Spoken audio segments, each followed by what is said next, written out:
Aujourd'hui, nous avons rendez-vous dans le 20e arrondissement de Paris, au 20 sur 20, un très sympathique bar à vin, avec l'auteur, compositeur, interprète, Marc Fischel. Un tout petit peu. Non, c'est ça. Voilà, stop. Merci. Nous allons déguster un petit verre de vin afin que le canard de la voix soit en accord avec l'interview que nous allons effectuer juste après. Nous sommes chez Guilhem. Guilhem va boire un petit verre avec moi. Il a du mal à se poser. Tout le monde. Il m'a fait goûter un vin, c'est un vin de confort. Ça s'appelle le Rasto, c'est ça? Je dis pas de bêtises? Le Rasto de chez Le Diban. Alors je ne suis pas spécialement un grand féru de vin, mais avec Guilhem, je suis devenu un grand féru, il est juste en face de chez moi. Donc une fois sur deux, en semaine, je bois un petit verre comme ça pour me détendre. C'est bon, le tanin pour la gorge, il paraît. C'est un vrai caviste. On est comme chez Petit Renaud ici. Ça rigole. C'est une interview musicale qui va se terminer en interview de vigneron. Voilà. Alors, on fait l'interview de Guilhem. Ah, je vous présente Guilhem, 20 sur 20. 20 sur 20. Pour les gens qui ne connaissent pas en Picardie, si vous cherchez du bon vin à Paris, vous allez à 20 sur 20, rue Ernest Lefebvre. Je ne dirai pas le numéro parce que c'est juste en face de chez moi, donc pareil, il ne faut pas trop dire quand même. Mais allez-y chez lui. Vous voyez, il a la bonhomie du caviste, et il se connaît vraiment les vins. Il m'a fait découvrir ça. Comme on dit en breton, hein, bonne santé.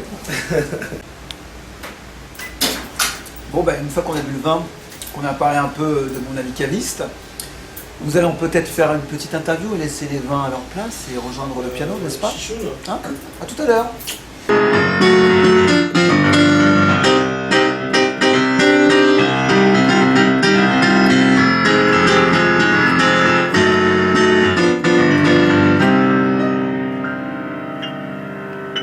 Hello. Pouvez-vous nous donner votre parcours professionnel? Ouais, bien sûr. Alors, je suis un jeune garçon qui a passé son bac, parce que mes parents voulaient que je passe mon bac. J'ai toujours voulu travailler dans l'agroalimentaire parce que j'étais un angoissé. Je me suis dit un jour, s'il y a la catastrophe nucléaire, on pourra toujours manger. J'ai fait une école de commerce Suppedoco de Marseille, pour ne pas la citer. J'ai également suivi un master en distribution agroalimentaire et j'ai atterri dans le monde fabuleux de Rungis. Rungis, ça veut dire quoi? Ça veut dire qu'on se lève tous les jours à 3 h du matin, on est là-bas à 4 h. Ce qui m'a permis de faire ma passion à côté, la musique, parce que je pars un peu plus tôt que les autres, donc je pars vers 3 h de l'après-midi, ce qui fait quand même des longues journées, des journées bien fort sympathiques. Et ensuite, je me mets là-dessus, sur mon petit piano, où je me mets à composer des après-midi entières, voire des soirs entières, pour me relever le lendemain matin à 3 h et pour aller travailler et exporter mes pommes de terre. Je suis directeur export actuellement dans une PME à Rungis et je suis ce qu'on appelle un trader-compositeur. Voilà.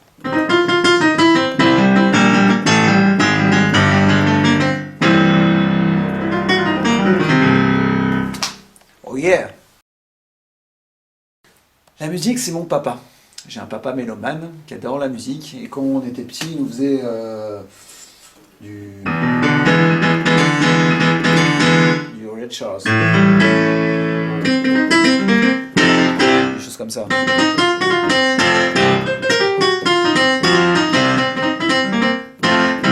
Et puis pendant que les autres écoutaient d'autres chansons un peu plus modernes, du Indochine, nous on était plutôt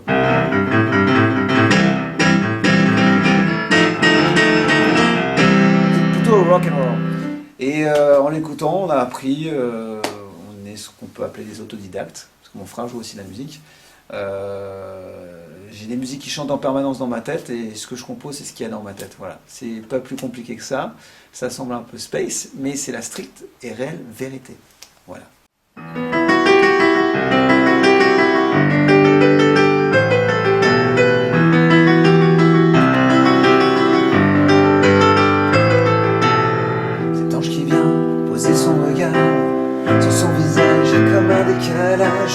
Cet amour fou qui s'échappe un soir, dans ses yeux te raconte son histoire. Cette envie de crier son angoisse résonne dans ma tête comme un bruit de glace. Mais je ne peux pas l'oublier. Pouvez-vous nous dire quelques mots à propos de votre studio et pouvez-vous nous parler un peu de vos musiciens? Alors mon studio c'est très simple, c'est un home studio. Nous avons ici un Yamaha qui a une dizaine d'années mais qui marche très bien, il suffit. Nous avons un PC avec une table de mixage, tu vois. Derrière toi il y a le petit micro pour enregistrer. Il y a également le Mac pour faire d'autres simulations, et je travaille sur Cubase. Je travaille pas sur GarageBand comme je pourrais le faire par Mac, et ça me suffit pour faire mes maquettes, pour proposer aux gens, parce que je propose aussi aux gens via mon éditeur, on en parlera peut-être après, des chansons. Quant à mes musiciens, j'ai un guitariste qui s'appelle Ludovic, qui est un bon guitariste, c'est un jeune de 22 ans, il est très très bon. Et j'ai un percussionniste qui joue notamment du cajon, qui s'appelle Jean-Philippe Lecomte. Voilà, nous sommes 3 sur scène et moi je suis au piano avec eux. Une fois que t'as mis la main gauche, t'as la main droite qui se balade. Tu la tires. 1, 2.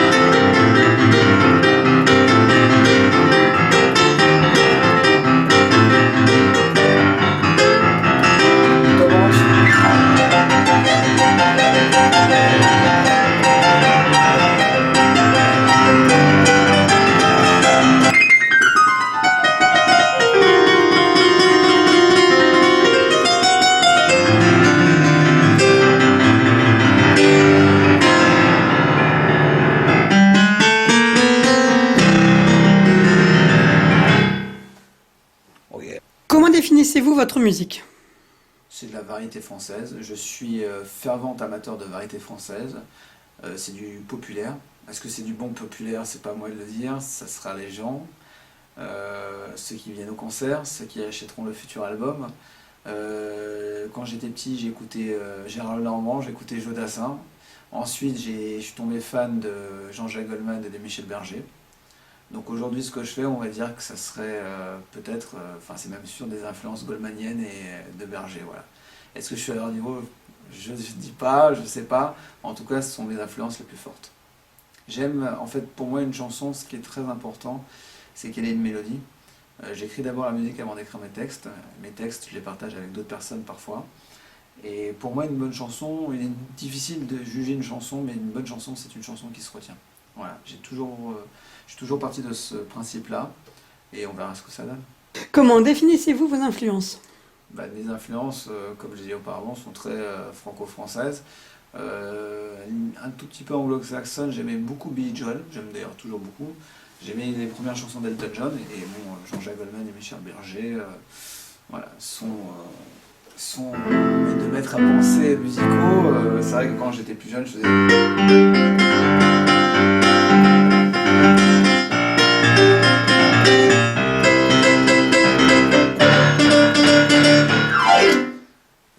J'étais pas la groupie, mais le groupie du pianiste. Et il y a une chanson de Goldman qui m'a marqué qui s'appelait J'irai jusqu'au bout de mes rêves. Voilà, en ce moment, je suis en train de les réaliser.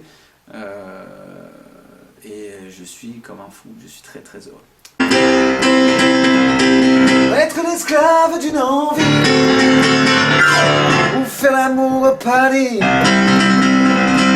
être la flamme d'une bougie qui disparaît et puis s'enfuit.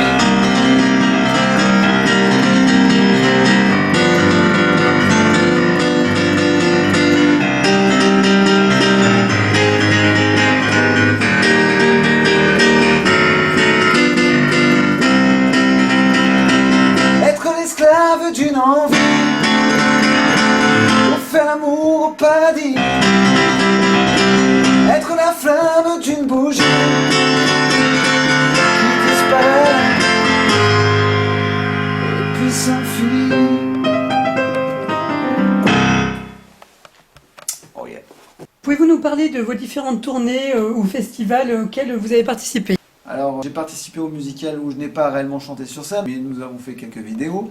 Et également, j'étais là en tant qu'artiste, car je suis signé en édition chez Abacaba pour les musiques que j'écris. Et donc, j'ai eu la chance d'aller au musical, de pouvoir côtoyer tous les artistes qui sont là-bas. J'ai rencontré Véronique Sanson, j'ai rencontré Michel Fugain, j'ai rencontré les Plasticines qui sont passés cette année, j'ai rencontré les Bébés Brunes, j'ai rencontré Jane Birkin l'année dernière.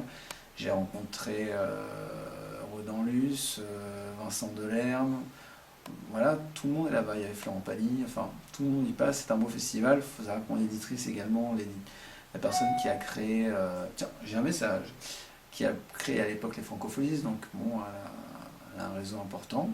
Et puis voilà, et puis tout doucement, petit à petit, l'oiseau fait son nid, comme on dit. C'est une sorte de salon de la musique, parce que vous avez un festival, mais en même temps vous rencontrez les artistes, vous avez des feelings qui se créent, et c'est un peu magique, parce que ça vous permet de dire, tiens, est-ce que tu pourrais m'écrire ça, est-ce que tu pourrais m'écrire ça. Mon éditeur est Daniel Molko. Daniel Molko, c'est l'éditeur également de Michel Fugain, de Véronique Sanson, et bon, bah, forcément, ça vous ouvre certaines portes, et c'est une belle histoire qui m'arrive, parce que je l'ai rencontré vraiment par hasard, même si on dit qu'il n'y a pas de hasard. Pouvez-vous nous parler du clip que vous avez fait pour une diffusion seulement sur Internet? Blackberry Déprime. Exactement. C'est une chanson que j'ai écrite suite à une rupture, et puis je trouvais que les personnes en fait en soirée se parlaient plus, elles étaient avec leur BBM en train de se parler via BBM, et elles ne parlaient plus à la personne qui était en face d'elles. Et puis derrière on s'est dit ça serait pas mal de faire un clip, et vu que j'avais fait une musique pour Cannes l'année précédente avec un ami qui m'avait demandé d'écrire la musique pour un court-métrage qui avait marché, j'ai rappelé cet ami, j'ai dit voilà, j'ai besoin de toi pour un clip, il m'a dit pas de problème, il est venu, on a fait le clip, et voilà, aujourd'hui on en est à 150 000 vues, on est super heureux. Voilà, le clip est en train de cartonner, les gens connaissent de plus en plus la chanson, on l'aime bien, quand on fait un concert, ils la connaissent par cœur, bon bah c'est une petite récompense, on espère que ça va continuer, et puis on croise les doigts. Pouvez-vous nous parler de vos actualités? Alors l'actualité, c'est d'abord un concert qui est le 29 novembre au Sunside à Paris, c'est à Châtelet. C'est un club de jazz à l'origine, il a accepté de me recevoir parce que nous avons fait 2 concerts au mois de juin qui ont été joués à guichet fermé. Et donc on recommence la même chose le 29 novembre, on est déjà plein, un mois à l'avance, je suis super content, c'est un peu de la magie. On a des gens de Metz qui viennent, des gens de Amiens, des gens de Marseille, voilà. Et l'autre actualité, c'est qu'aujourd'hui, je suis rentré en ligne sur le site de kisskissbankbank.com, qui est un site fédérateur participatif où les gens font une sorte de mécénat, ils soutiennent des artistes dans la musique, aussi bien que dans le court-métrage, que dans les livres. Et aujourd'hui, bah, nous avons levé notre première millier d'euros de fonds. Les gens sont super empathiques, c'est génial, j'en reviens pas. Donc le but c'est d'aller sur le site, d'écouter ma musique, de voir mon clip, et si vous voulez qu'on fasse l'album l'année prochaine, et on vous assure qu'on le fera. Ça va dépendre en fait de Kiss Kiss. On est en train de récolter des fonds, ça se passe bien. Normalement on devrait rentrer en studio l'année prochaine, courant de l'année prochaine, vers à partir de janvier, ça peut être janvier, février, mars, on n'est pas un mois près, ça dépendra vraiment du timing, pour que l'album sorte à la rentrée 2011. Voilà. Rentrée 2011, vous aurez la fille aux yeux qui parle, qui vous parlera dans les bacs, et peut-être ailleurs. Il y aura une belle surprise, je pense, sur laquelle nous sommes en train de travailler. Vous misez ce que vous pouvez, vous me soutenez, c'est surtout un soutien. Et comme je dis, mieux vaut avoir 100 personnes qui mettent 10 euros qu'une personne qui mette 1000 ou 10 000 euros, car le but c'est que plein de personnes connaissent ma musique et que la musique voyage à travers le net, à travers la toile, à travers la France, à travers l'Europe. Voilà. Donc kisskissbankbank.com. On va se quitter avec la chanson du clip. 3, 4. Je me lève le matin, ma tête dans les mains, je regarde ma vie qui poursuit son chemin. Ma femme est partie, mes angoisses aussi, même mon chien fou, faut que je fasse une thérapie. Café frappé, faut me réveiller, le choix d'assurer le choix s'est arrêté. Le star des grands jours pour négocier, faut miser court, la bourse a dévissé. Au pas du midi, en delivery, repas du soir, sushi, les idées noires, la déprime amorce, le temps qui s'écorce, faut réagir, t'oublies même ton sourire. Mon Blackberry ne dort plus la nuit. Alors qu'est-ce qu'il fait? Je contrôle mes emails, et peur ainsi soit-elle, ainsi soit-elle. Pourquoi donner du sucre quand on a besoin de sel? Voilà. Merci beaucoup. Avec grand plaisir, je vous salue. Merci de m'avoir interviewé.